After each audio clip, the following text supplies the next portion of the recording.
students, myself Dr. Sangeeta Sharma, Associate Professor PG Department of Chemistry, Government Dungar college Bikaner. आज हम BSc part second के third paper में electrochemistry की second unit को पढ़ेंगे। Types of concentration cell. प्रमुख सांद्रता सेलों को हम मेनली दो कैटेगरी में बांटते हैं, इलेक्ट्रोड कंसंट्रेशन सेल और electrolysis concentration cell. Electrode concentration cell में हाइड्रोजन सांद्रता सेल होता है और अमलगम सांद्रता सेल होता है, जबकि विद्युत अपघट्य अभिगमन रहित सांद्रता सेल और अभिगमन युक्त सांद्रता सेल होते हैं, जिनका सेल इक्वेशन हमने इस स्लाइड में दे रखा है। और अभिगमन युक्त सांद्रता सेल भी दो तरह के होते हैं, एक धनायन के प्रति रिवर्सिबल सेल होते हैं और दूसरे ऋणायन के प्रति रिवर्सिबल सेल होंगे। अब हम इनको डिटेल में पढ़ेंगे। इलेक्ट्रोड सांद्रता सेल में भिन्न भिन्न सांद्रता वाली दो समान इलेक्ट्रोड को एक विलयन में रखा जाता है। फॉर एग्जाम्पल, हाइड्रोजन सांद्रता सेल। इस इलेक्ट्रोड को बनाने के लिए हाइड्रोजन आयनों के एक ही विलयन में भिन्न भिन्न गैस दाब पर दो हाइड्रोजन इलेक्ट्रोड डूबी रहती हैं। अतः इसके सेल आरेख को हम PtH2 प्रेशर 1, HnH2 प्रेशर 2 और Pt के द्वारा डिनोट करते हैं। यदि P1 is greater than P2 हो तो हाइड्रोजन का ऑक्सीकरण बाएं हाथ की ओर होगा और H आयनों का अपचयन दाएं हाथ की ओर होगा। अतः इलेक्ट्रोड अभिक्रिया को हम प्रदर्शित करते हैं। Hydrogen P1 changes into H ion and electron और दाएं हाथ की ओर H आयन इलेक्ट्रॉन लेकर हाइड्रोजन गैस में बदलता है और इसका प्रेशर P2 होता है। तो जो नेट रिएक्शन है वो H2P1 in equilibrium with H2P2, अर्थात प्रक्रम में कोई रासायनिक अभिक्रिया संपन्न नहीं हुई है, केवल उच्च दाब P1 से निम्न दाब P2 की ओर हाइड्रोजन गैस का स्थानांतरण हुआ है। इस सेल का विभव केवल दोनों हाइड्रोजन गैसों के दाब पर निर्भर करेगा और विद्युत अपघट्य अम्ल विलयन की सांद्रता का कोई प्रभाव नहीं पड़ेगा। और सेल के विभव को हम E=RT/2F ln P1/P2 से कैलकुलेट करते हैं। दूसरी तरह का सेल होता है अमलगम सांद्रता सेल या अमलगम कंसंट्रेशन सेल। इस इलेक्ट्रोड में उसी विद्युत अपघट्य विलयन में एक ही धातु के लेकिन भिन्न भिन्न सांद्रता वाले दो अमलगम इलेक्ट्रोड डालते हैं। फॉर एग्जाम्पल, भिन्न भिन्न सांद्रता वाले दो जिंक अमलगम इलेक्ट्रोड को जिंक सल्फेट के एक विलयन में डुबोया जाए तो जो सेल इक्वेशन है वो Hg zinc amalgam activity A1, zinc ion zinc amalgam activity A2 और मरकरी द्वारा डिनोट किया जाता है। और जो सेल रिएक्शन है उसमें बाएं हाथ की ओर जिंक अमलगम A1 एक्टिविटी वाला कन्वर्ट होता है जिंक आयन और इलेक्ट्रॉन में, और जबकि दाएं हाथ के इलेक्ट्रोड में जिंक आयन इलेक्ट्रॉन लेकर जिंक अमलगम में कन्वर्ट होते हैं जिसकी एक्टिविटी होती है A2। अतः कुल अभिक्रिया सेल अभिक्रिया जिंक Hg, इसका मतलब हुआ जिंक अमलगम जिसकी एक्टिविटी A1 है convert into zinc Hg amalgam A2 और सेल रिएक्शन है E = RT/2F ln A1/A2। Next type का विद्युत अपघट्य सांद्रता सेल है और इलेक्ट्रोलाइटिक कंसंट्रेशन सेल कहते हैं इसे। और इन सेलों में समान सांद्रता वाले समान इलेक्ट्रोड भिन्न भिन्न सांद्रता वाले दो विलयनों के संपर्क में होते हैं। ये दोनों विलयन परस्पर सीधे संपर्क में भी हो सकते हैं और इनडायरेक्टली एक दूसरे से कांटेक्ट में रहते हैं। अतः इस प्रकार की सांद्रता सेल दो प्रकार की होती है, जिसमें पहली है कंसंट्रेशन सेल विदाउट ट्रांसफरेंस और दूसरी है कंसंट्रेशन सेल विद ट्रांसफरेंस। तो जो कंसंट्रेशन सेल विदाउट ट्रांसफरेंस है, इनमें दोनों विलयन एक दूसरे के संपर्क में नहीं होते हैं। इस सेल में दोनों विलयन एक दूसरे के सीधे संपर्क में नहीं होते हैं, अतः एक विलयन से दूसरे विलयन की ओर आयनों का सीधा स्थानांतरण नहीं होता है। इस कारण इनमें द्रव संधि या लिक्विड जंक्शन पोटेंशियल भी नहीं होता है। इसलिए इन सेलों का को अभिगमन रहित सांद्रता सेल अथवा द्रव संधि रहित सांद्रता सेल कहते हैं। ये इम्पोर्टेंट कंसंट्रेशन सेल है। इसमें सेल में निम्न प्रकार के दो सेल होते हैं, platinum hydrogen HCl aqueous solution, AgCl solid Ag। और प्रत्येक सेल में जो अभिक्रिया होती है वो hydrogen plus AgCl convert into Ag plus H ion plus Cl ion.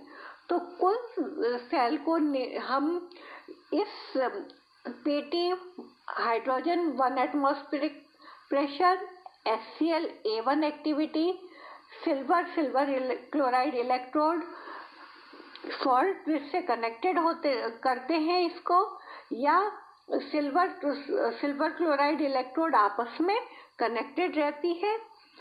HCl A2 activity और हाइड्रोजन 1 एटमॉस्फेरिक प्रेशर और प्लेटिनम। अतः इसमें जो दाएं हाथ की सेल में अभिक्रिया होगी, सिल्वर आयन हाइड्रोजन आयन जिसकी एक्टिविटी A2 है और chloride ion activity A2 plus electron hydrogen gas और AgCl देते हैं, जबकि बाएं हाथ की सेल में hydrogen plus AgCl silver ion देती है, H ion activity A1 plus chloride ion activity A1 और इलेक्ट्रॉन में कन्वर्ट होते हैं। कुल सेल को हम सेल क्रिया H plus activity A2 plus Cl minus A2 convert into H ion activity A1 plus Cl ion A1।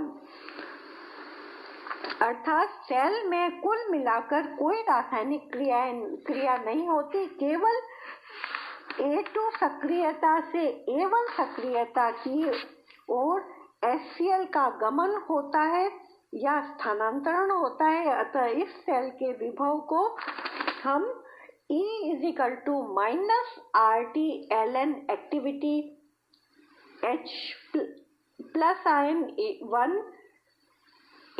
Activity Cl negative ion 1 upon activity proton 2 activity chloride ion 2 इसके द्वारा denote करते हैं।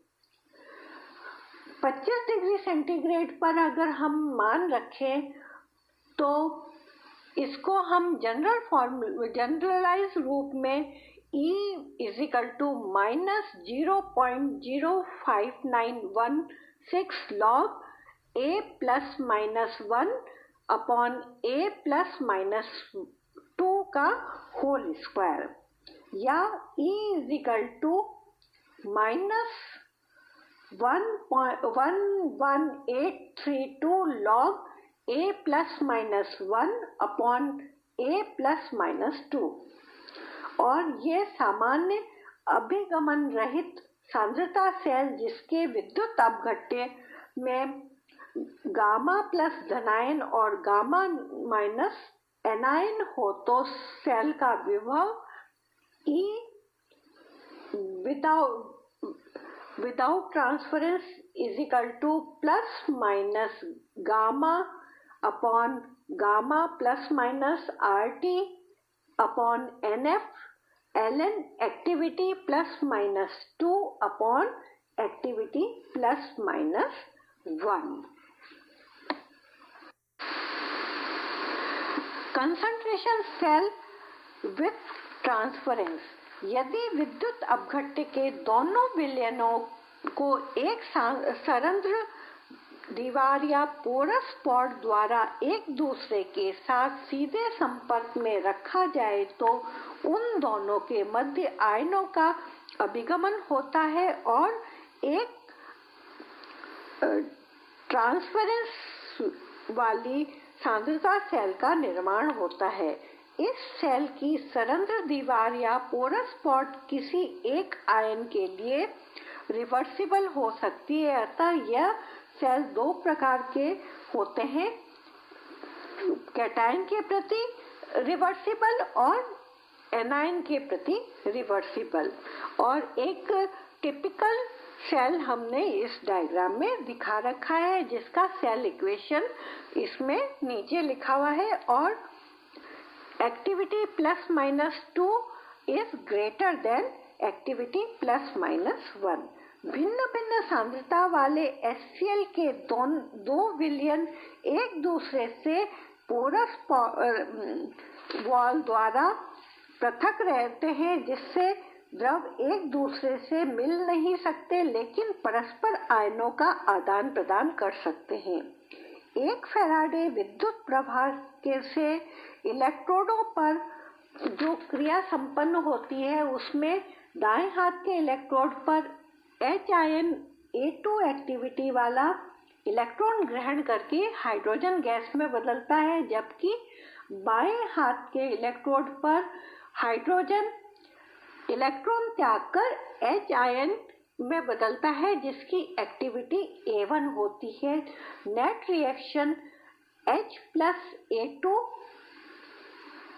is convert into H plus A1।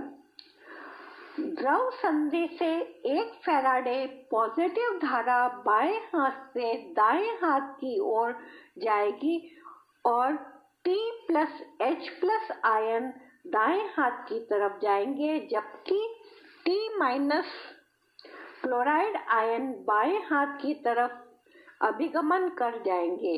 यहाँ पर T plus और T minus H ion और chloride ion के transport number है। अतः द्रव संधि पर संपन्न हुई अभिक्रिया को T plus H plus A1 convert into T plus H plus A2, या क्योंकि T plus is equal to 1 minus T minus होता है तो हम इसको लिखेंगे 1 minus T minus H plus A1 convert into 1 minus T minus H plus A2, या H plus A1 minus T minus H plus A1 convert into H plus A2 minus T minus H plus A2, या T minus Cl A2 convert into T minus Cl A1। कुल cell अभिक्रिया electrode अभिक्रिया और द्रव संधि पर हुई दो अभिक्रियाओं के योग के बराबर होती है। इसका मतलब यह है कि जो T minus H plus A2 plus Cl minus A2 give rise to T minus H plus A1 plus Cl A1। Cell विभव का मान E with transference is equal to minus RT upon F ln activity of H ion 1 activity of chloride ion 1 raised to T minus upon activity of H ion 2 into activity of chloride ion 2 raised to T minus। इसको जब हम solve करते हैं तो ये E without with transference is equal to plus 2T minus RT upon F ln activity plus minus 2 upon activity plus minus 1 प्राप्त होता है। यह सेल प्रोटॉन अर्थात कैटायन के प्रति उत्क्रमणीय है, अतः इसके EMF के व्यंजक में जो ऋणायन के ट्रांसपोर्ट नंबर का पद T माइनस है।